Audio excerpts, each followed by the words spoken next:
refletirmos biblicamente sobre viver bem, vou propor a leitura do Salmo 131. Temos preciosas lições neste texto da palavra do Senhor que nos ajudam a viver bem e hoje, de modo específico, satisfeitamente, ou seja, vivermos bem com satisfação.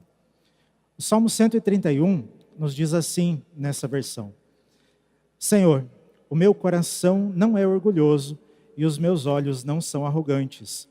Não me envolvo com coisas grandiosas nem maravilhosas demais para mim. De fato, acalmei e tranquilizei a minha alma. Sou como uma criança recém-amamentada por sua mãe. A minha alma é como essa criança. Ponha a sua esperança no Senhor, ó Israel, desde agora e para sempre. Coloque a sua esperança no Senhor, desde agora e para sempre. Coloque a sua satisfação no Senhor, desde agora e para sempre. É interessante pensar nessa temática de vivermos bem satisfeitamente ou com satisfação, porque há naturalmente em nós, por causa do pecado, uma insatisfação. E muitos de nós tendem a ser reclamões, muitos de nós tendem a deixar que sentimentos ruins ocupem o lugar da gratidão a Deus e, de modo mais específico, da satisfação que nós temos em Deus, da satisfação que nós temos em Cristo Jesus. Por isso o tema satisfeitamente, viver bem com satisfação, se torna tão importante, tão relevante, especialmente para nós que queremos viver bem, para nós que vivemos em Cristo, para nós cuja esperança é Jesus Cristo, aquele que vive e vive para todo sempre. E o Salmo 131, de um modo muito didático, nos ensina algumas questões importantes para serem negadas, se nós de fato queremos viver bem com satisfação. Especialmente para nós que somos discípulos de Jesus. Eu gosto muito de pensar na leitura do Antigo Testamento a partir de Jesus, a partir de Cristo. E há alguns estudos muito importantes quando nós relacionamos os ensinos de Jesus com os salmos. Neste caso aqui, nós podemos ler este salmo a partir da nossa condição de discípulos de Jesus e pensarmos, por exemplo, que discípulos satisfeitos em Cristo Jesus devem negar o orgulho. É a primeira questão que o salmista traz aqui. Aliás, o salmista aqui é Davi, o rei Davi. E há um contexto interessante aqui para nós pensarmos. Alguns estudiosos propõem que quando o rei Davi compôs o Salmo 131, ele ainda estava naquele período antes de ser entronizado rei de Israel. Nós sabemos, eu imagino que você lembra, o rei Davi, ainda muito jovem, foi escolhido por Deus para substituir Saul. Ele seria então o segundo rei de Israel.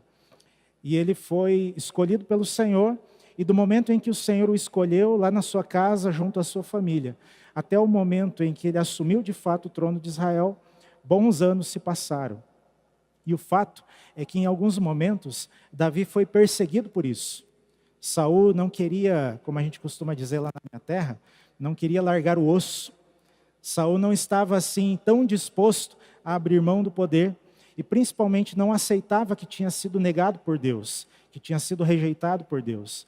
E aí nestes momentos em que Davi inclusive era acusado de estar tramando para tirar Saul do trono, Davi então compõe este salmo. E a primeira coisa que ele diz é: Senhor, o meu coração não é orgulhoso. Biblicamente, nós sabemos que o coração é o centro das emoções e da tomada das decisões. Quando a gente fala sobre o coração do ponto de vista da Bíblia, nós falamos sobre o centro do ser humano. Não só das suas emoções, mas também aquilo que nos move, que nos faz tomar algumas decisões. E a palavra do Senhor é muito clara em dizer o seguinte para nós, é um alerta. Sobre tudo que se deve guardar, guarda o coração, porque dele procedem as fontes da vida. Sobre tudo que se deve guardar, guarde o seu coração, porque dele procedem as fontes da vida. Provérbios capítulo 4, versículo 23. E entre tantas coisas, das quais nós devemos guardar o nosso coração. Davi está nos dizendo aqui, a partir do seu testemunho, que nós devemos guardar o nosso coração do orgulho. Especialmente para nós que somos seguidores de Jesus, cujo modelo e inspiração maior é Cristo, cujo Senhor e Salvador é Jesus. Nós precisamos negar o orgulho, guardar o nosso coração do orgulho, porque o orgulho contamina o nosso coração, o orgulho distorce a nossa visão, o orgulho deforma as nossas ações, o orgulho desvaloriza o outro, a não ser que ele encontre no outro alguma coisa que possa lhe beneficiar. Algumas pessoas, talvez de modo um pouco equivocado, dizem que o orgulho não é algo ruim, porque talvez estejam confundindo o orgulho com o amor próprio. Mas olha que interessante, biblicamente falando, o orgulho denunciado pela palavra do Senhor é aquela postura que nos faz caminhar distantes das outras pessoas e longe de Deus. O orgulho nos afasta um dos outros, o orgulho nos afasta da vontade do Senhor, da presença do Senhor. Por isso Davi está orando aqui dizendo que o seu coração não é orgulhoso.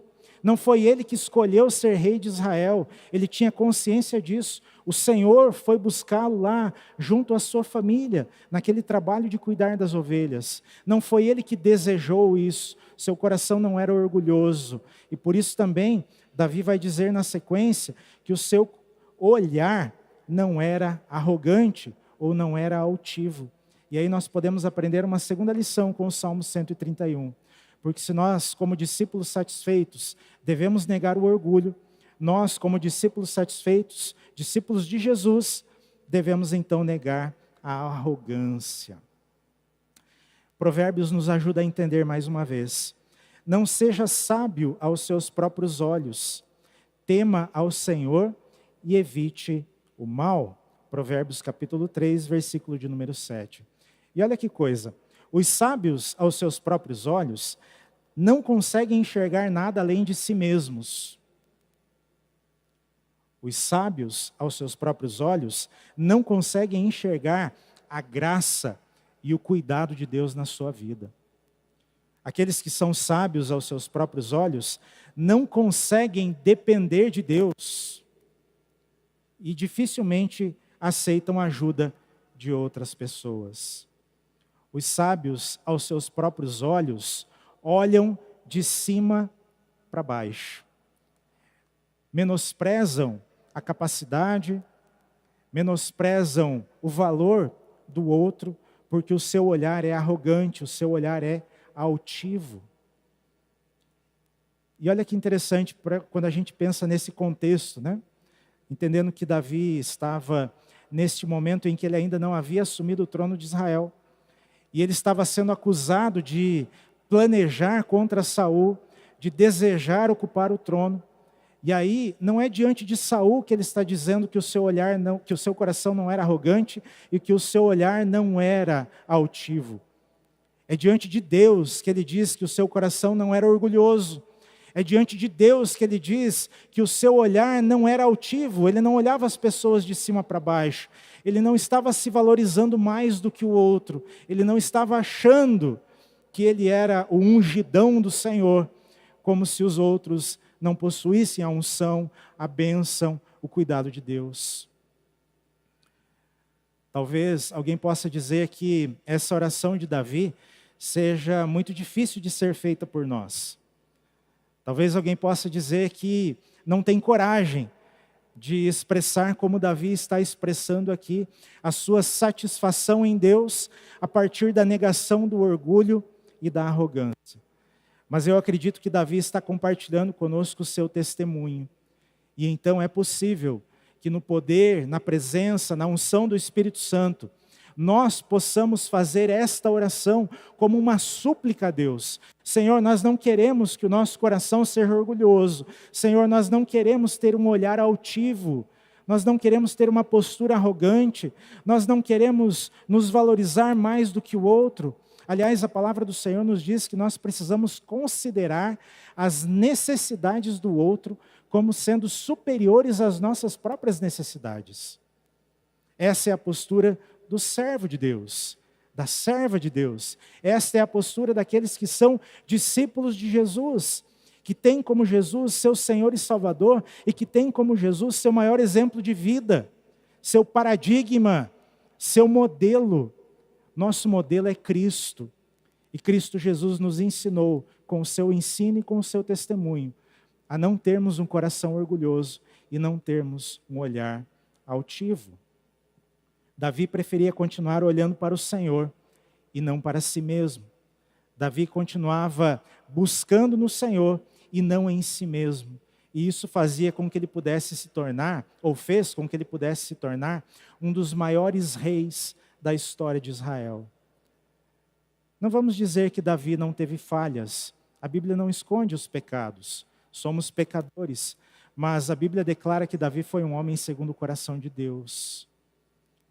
Porque o seu coração estava no lugar certo. Porque os seus olhos olhavam para aquele que governava a sua vida de fato, que era o Senhor. E Davi ainda vai nos ensinar uma terceira lição neste salmo, quando ele diz: não ando à procura de coisas grandiosas, nem maravilhosas demais para mim. E é interessante que essa frase, nem maravilhosas demais para mim, também poderia ser traduzida dessa forma, que não estão além da minha capacidade. Aliás, que estão além da minha capacidade. Davi não estava buscando coisas que estavam além da sua capacidade. Davi era alguém capaz de olhar para si mesmo, reconhecer quem ele era e de quem ele dependia. Por quê? Porque discípulos satisfeitos devem negar a vaidade. Discípulos satisfeitos devem negar o orgulho. Discípulos de Cristo Jesus, satisfeitos em Cristo Jesus, precisam negar a arrogância, a altivez. Discípulos de Jesus, satisfeitos em Cristo, precisam negar a vaidade. Precisam retirar do seu coração a vaidade. Precisam colocá-la de lado, para que a humildade, vivida e ensinada por Jesus, possa ter espaço. Olha que interessante o testemunho do apóstolo Paulo, que nos ajuda a entender esse ponto. Paulo diz assim: embora eu mesmo tivesse razões para confiar na carne, o que para mim era lucro, passei a considerar como perda por causa de Cristo. E ele dá esse testemunho na sua carta aos Filipenses, capítulo 3, nos versículos 4 e 7. Embora eu mesmo tivesse razões para confiar na carne, o que para mim era lucro, passei a considerar como perda por causa de Cristo. Se alguém poderia encher o seu coração de vaidade naquele momento, pensando na forma religiosa judaica, era o apóstolo Paulo. Extremamente zeloso naquilo que fazia. Extremamente estudioso na lei e nos profetas. Conhecedor das tradições e das leis do Antigo Testamento. Praticante daquilo que conhecia. Mas no seu encontro com Cristo, ao cair por terra, caiu por terra também toda a sua vaidade. Reconhecendo quem era o Senhor, reconhecendo que no seu zelo por Deus, ele na verdade estava lutando contra o Senhor. E a partir daquele momento, naquela estrada de caminho para Damasco, quando ele tem um encontro com Cristo e cai, os seus olhos ficam negros, escurecidos, ele perde a visão, mas é justamente nesse momento que o Senhor o coloca no lugar correto e faz com que ele enxergue claramente que ele deveria considerar como perda tudo aquilo que ele tinha e que ele deveria, na verdade, considerar como lucro a sua vida em Cristo Jesus. Voltando para o Salmo, Davi também poderia conservar vaidade no seu coração. Davi também poderia trazer para si os louros das suas vitórias, consagrar-se. Afinal de contas, ainda antes dele assumir o trono, tinha uma musiquinha que algumas pessoas cantavam, mais ou menos assim, eu não vou me arriscar a cantar, mas eu vou lembrar a canção, uma parte da letra dizia assim: Saul matou os seus milhares, Davi os seus 10 milhares. Isso também era motivo de ciúme para Saul. O fato de que Davi nem tinha assumido o trono ainda, e o Senhor já estava concedendo vitórias por seu intermédio. Mas o que Davi faz? Ele diz: não ando à procura de coisas grandiosas, maravilhosas demais para mim, que estão além da minha capacidade. Porque Davi tinha consciência de que quem o capacitava era o Senhor. Às vezes nós fazemos coisas boas, não é verdade? Às vezes somos até surpreendidos por nós mesmos ao praticarmos as boas obras ensinadas pela palavra. Mas jamais deveríamos deixar subir ao nosso coração. Jamais deveríamos deixar tomar conta do nosso pensamento a ideia de que nós somos bons, de que nós somos capazes de realizar a obra do Senhor, de que nós somos capazes de cumprir a vontade de Deus, porque a palavra do Senhor nos diz que o nosso coração é desesperadamente corrupto e nós precisamos guardá-lo. E nós precisamos afastar do nosso coração a vaidade, para que haja em nós satisfação plena. Para que nós possamos viver bem, irmãs e irmãos. Para que nós possamos desfrutar do melhor desta vida que Deus tem para nós. Para que nós possamos viver essa vida com satisfação. Nós precisamos deixar o orgulho. Nós precisamos deixar a arrogância, a altivez. Nós precisamos deixar a vaidade. Nós precisamos abrir espaço no nosso coração para que o Espírito Santo de Deus esteja agindo, para que o nosso coração seja cheio da sua palavra, para que o nosso coração transborde da ação do Espírito Santo de Deus. E olha que interessante, quando Davi está do final para a conclusão do Salmo, ele diz assim: sou como uma criança recém-amamentada por sua mãe. A minha alma é como essa criança. E a gente pode imaginar as nossas crianças chorando de fome, desesperadas de fome, mas quando são alimentadas, quando recebem o leite materno, se acalmam tranquilamente nos braços de sua mãe. Relaxam, descansam e dormem.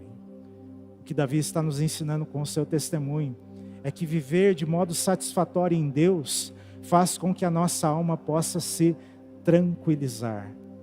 Ao colocarmos a nossa satisfação em Deus, a nossa alma se tranquiliza, porque quando a nossa satisfação é Cristo Jesus, a nossa alma não fica inquieta. E é por isso que ele pode concluir dizendo assim: coloque a sua esperança no Senhor, ó Israel, desde agora e para sempre. E por que não dizermos: coloque a sua esperança, meu irmão e minha irmã, no Senhor, desde agora e para sempre. Coloque a sua esperança no Senhor. Faça do Senhor o seu motivo maior de satisfação, desde agora e para sempre. Eu vou pedir que você, por gentileza, se coloque em pé. E vamos orar a Deus essa canção que vamos entoar nesse momento.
Sem o teu grande amor, tu és a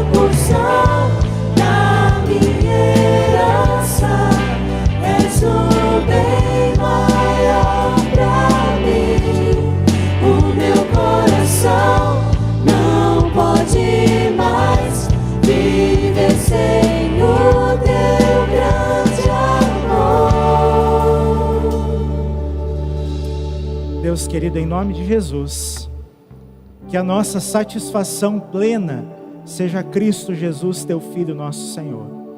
Que o nosso coração repouse em Ti. E se alguém de nós aqui chegou hoje com a sua alma inquieta, possa nesse momento descansar nos Teus braços de amor. Possa fazer do Senhor a sua plena satisfação. Derrame-se o Espírito Santo de Deus sobre nós, enchendo o nosso coração com a Tua paz, para o louvor da Tua glória, em nome de Jesus. Amém.